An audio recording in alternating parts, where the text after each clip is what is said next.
thank you for tuning in to Buildy. Welcome to another episode of ProsTalk. I'm Natalie Yatko, one of the co-founders, and today we have a very interesting topic that I think a lot of people are going to be very interested in. So follow us this June as we will have as our guest speaker Ara. She's an architect, and later you will see and meet her. But before that, for those who are just tuning in, we just wanted to share again what is Buildy. Ang Buildy po, it's an online platform for all of your construction needs. It's end to end.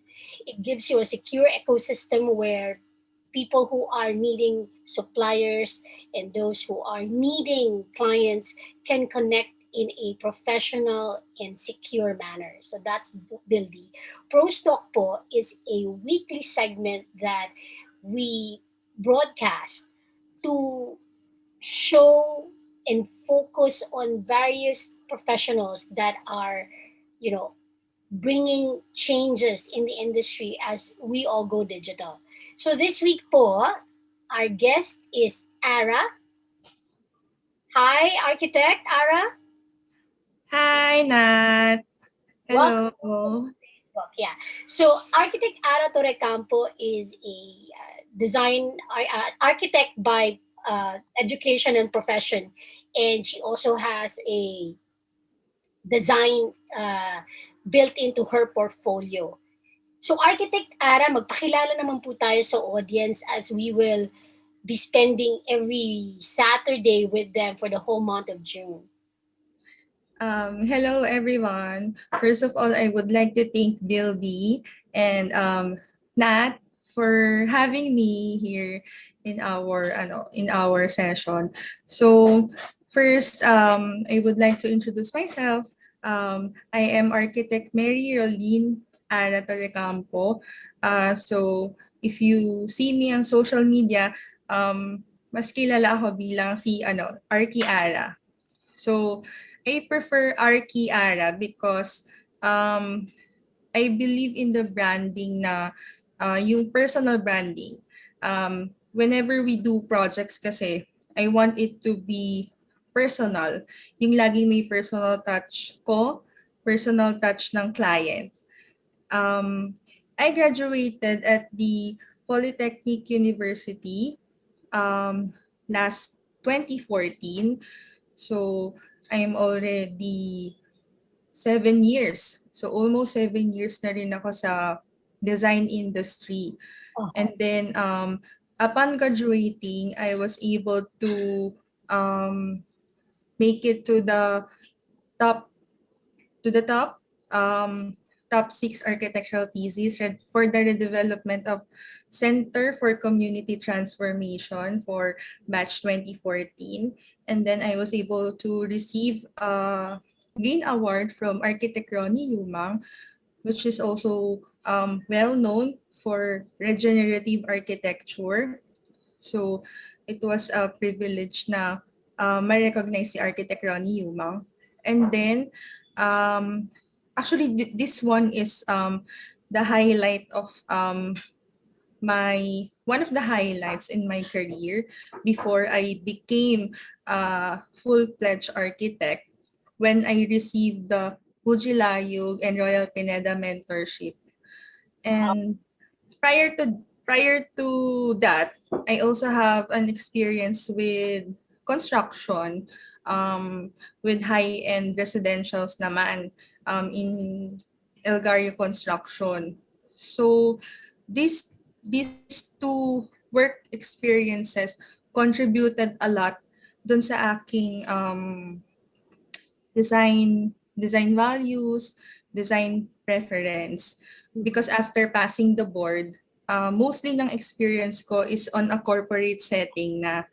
So from design firm and construction, nag-try naman ako with realty and then commercial, commercial retail and then restaurant in Mang Inasal, Philippines. So I was hired there as a planning and design specialist, and then I stayed there for almost halos 4 years din, 3 years mahigit. And yun din, most of my friends before, parang they are wondering na parang bakit biglang nag-switch, 'di ba? From being a design architect, 'di ba? Tapos bigla naging corporate, bigla naging commercial. Uh-huh. Kasi that's the thing with us architects, parang very diversified yung field. And Mm, I didn't regret na napunta ako sa corporate and sa ibang field. Kasi mas naging wide yung horizon ko right, when it comes to design. right. Thank you, Arki Ara. So that's how we will refer to you, Architect Ara, for this entire duration. We'll call you Arki Ara so that it resonates with your clients and your followers on social media.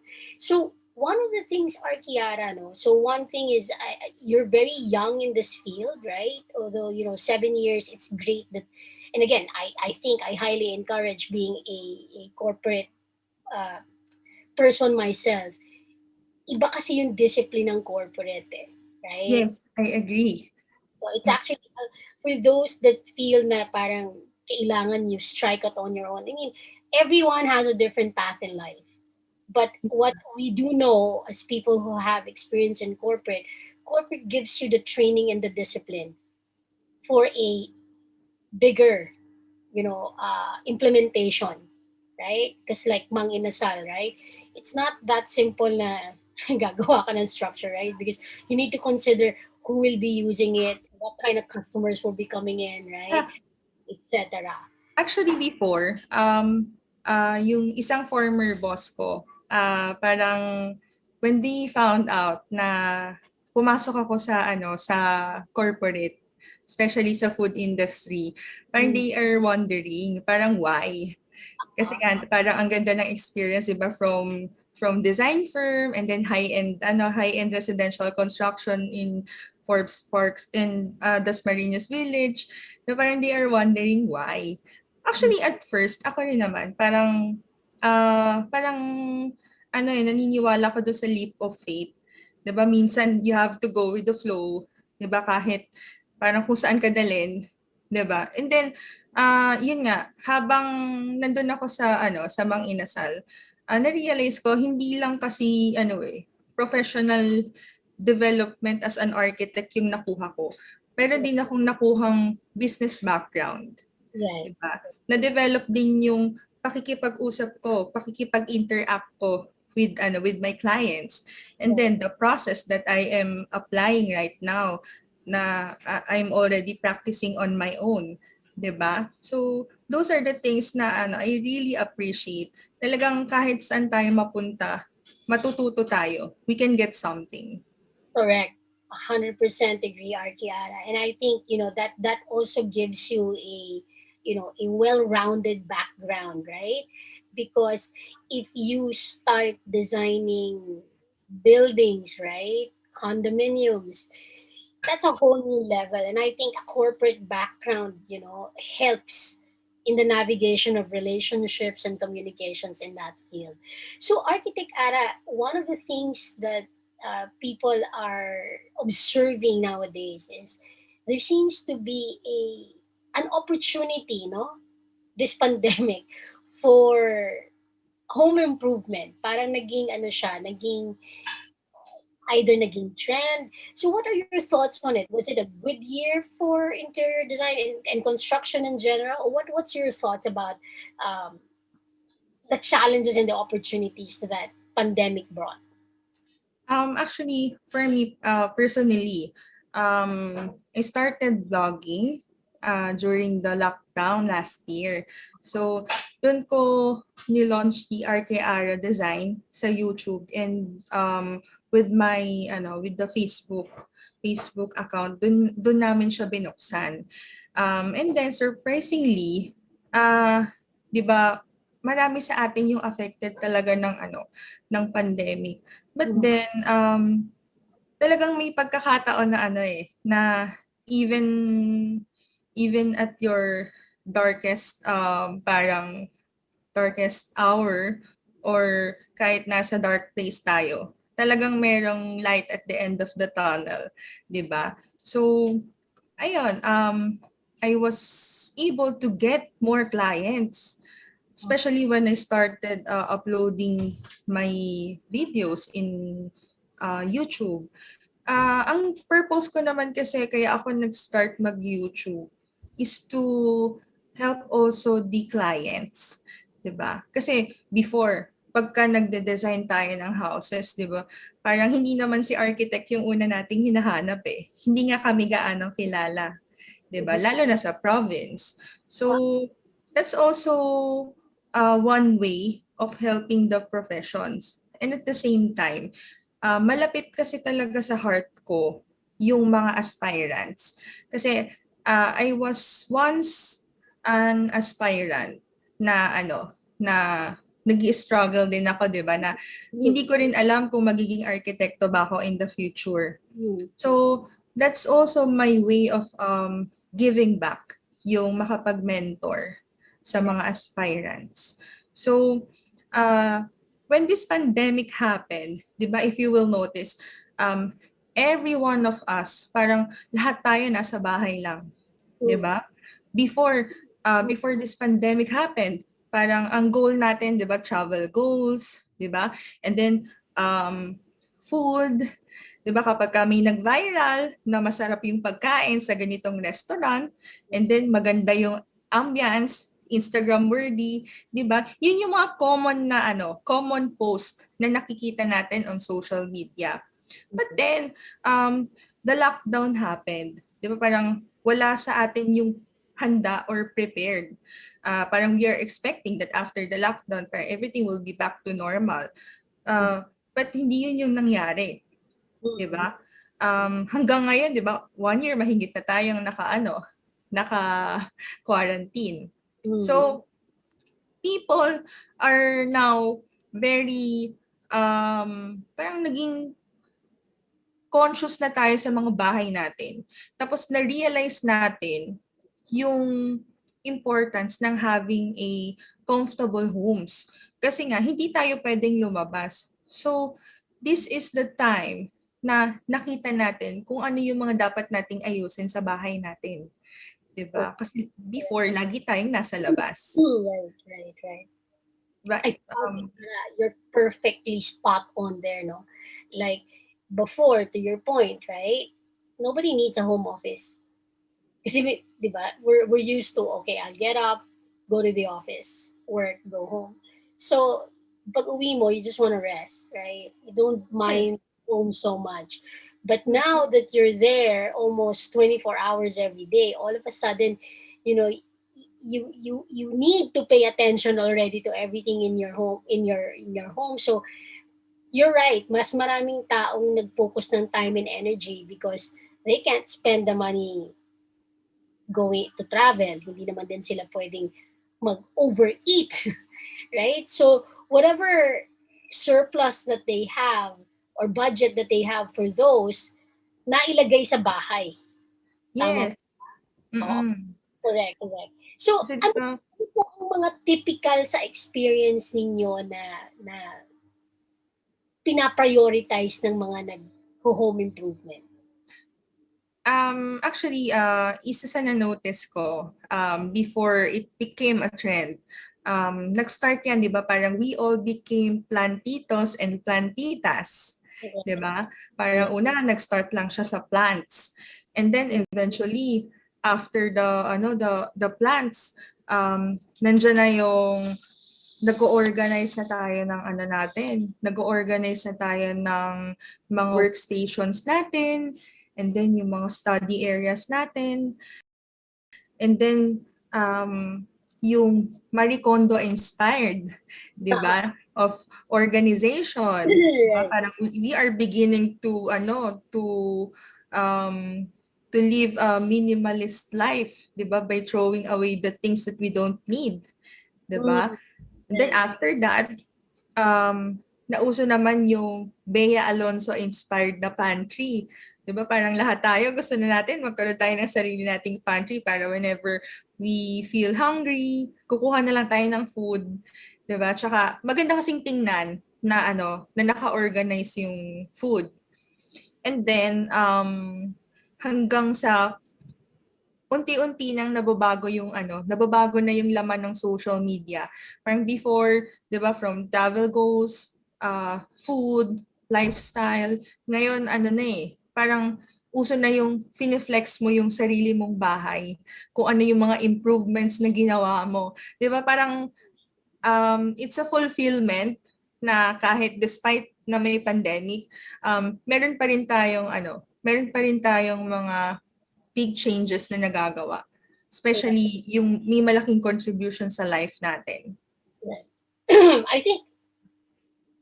I think that's going to be the theme for this whole month, no, to understand uh, what can you do different. And to your point, there are certain things that was really highlighted by the pandemic. And you're right. If you're spending that much time at home, you are almost forced, right? You're compelled to fix the things that you didn't fix before because to your point, parati ka namang wala, right? And then the only break that you want to go on vacation. So, wala ka pa rin sa bahay. But now that nandun ka most of the time, and even to your point, right? Yung plantitos, plantitas, it started. But right now, because also of the challenges ng groceries, etc., a lot of people are creating their own home garden or herb garden, right? Kasi Yeah. hirap mag-order. Mabilis masira yung mga ganung bagay. So if you have your own, medyo you can be self-sustaining. So, ano po yung napansin yung from your experience? What is the typical projects that you've been getting during this pandemic? Um, Mostly home improvements. Mhm. Mostly talaga home improvements from from small from small projects to big projects, kasi 'di ba we have minor renovations and then major renovations. So mostly parang major. Kasi nag-start lang siya na architect, can we change the paint, can we change the ceiling, and then marirealize nila na parang mas maganda yata na buo na lang, 'di Mm. ba? Kasi ganun din eh. Tsaka matatagalan pa tong pandemic. So we really need to have yung bahay na talagang comfortable tayo kahit hindi tayo lumabas. Right. And do you foresee from your experience na parating ganun yung trend, no? Na it starts with something small and then all of a sudden, buo na. Madalas po ba Yes. Yes. right. Okay. So I think for those that are watching Billy right now, no, I'll take this opportunity because we will still have Arki Ara in the next Saturday broadcast for Billy, and we encourage you guys to log in to Billy on Facebook or YouTube and ask your questions. No, we'll try to answer that in the next session of Buildy. If meron kayong specific topic that you're thinking gusto nyong itanong from a home improvement standpoint. But Arki Ara, just like all the other professionals in the Philippines, gusto ko lang po i-highlight, no, to those who are watching, that yung mga DIY, it's nice, but sometimes po, lalo na sa sinasabi ni Arki Ara na una nag-start ka lang small so feeling mo kaya mong i-DIY, which is okay, right? We need to have an outlet. Pero pag meron na po kayong changes na gustong gawin that can impact the structural integrity of your, huge investment, your home, you need po professionals. Lalo na when you're touching electrical already, you need professionals because baka mamaya maganda tignan, yung pala high risk. And one of the things na, and right now, sobrang init, no, Arki Ara, Yeah. katatapos na natin ng Fire Prevention Month, but I think in the Philippines, madalas yan, di ba? We often hear of fire breaking out somewhere. It's because of the heat, but at the same time, ito po sometimes yung impact pag hindi po tayo nagkukonsulta ng mga professional. Isa pong adhikain, ayan, ang ganda ng word ko, adhikain ng Buildy at ng ProsTalk is encourage po ang mga Filipinos to really engage professionals na nag-aral. Okay? At may experience, di ba, Arki Ara? Yes. Because like an architect, when you consult an architect, hindi lang po yun just design. An architect po really looks at all of these parang hindi nyo naisip na may possible impact either in your electric consumption and more importantly talaga safety, no, Arki Ara? Yes. So, to the Pinoys out there who have the budget, you can research online and we encourage you to visit Arki Ara's social media pages. Look for her, Arki Ara, so that kung may mga tanong po tayo, meron tayong insight from professionals. Hindi naman po agad yan babayaran pag nagtanong eh. But please inquire and leverage the professional architects, engineers in the Philippines so that mag-guide po kayo ng tama. Okay? Kasi minsan po baka mamaya pagkatapos yung gastusan, bigla kayong sitahin ng local ng LGU nyo na wala kayong tamang permits. Yes. Right? And again, it can create a whole new problem for you. So sayang naman yung investment. So always be reminded po no to start it right. We have Arki Ara that we can consult for the whole month of June. Please visit her social media page. And if you want to parang meron kayong specific ideas that you wanted to verify or check, please post a question on our Buildy page and our YouTube page. So with that, marami pong salamat, Architect Ara. I'm looking forward to speaking to you again next week. Okay, Yeah, to me talk about too. home improvement designs. And again, thank you so much for your time today. Thank you so much. And I would like to plug, please like our page, Arkiara Design Facebook page, and then we also have our YouTube account, um, Arkiara Design also. Please stay tuned. We are planning to upload more interesting videos about architecture and design. Thank you Thank, so much. thank you, everyone.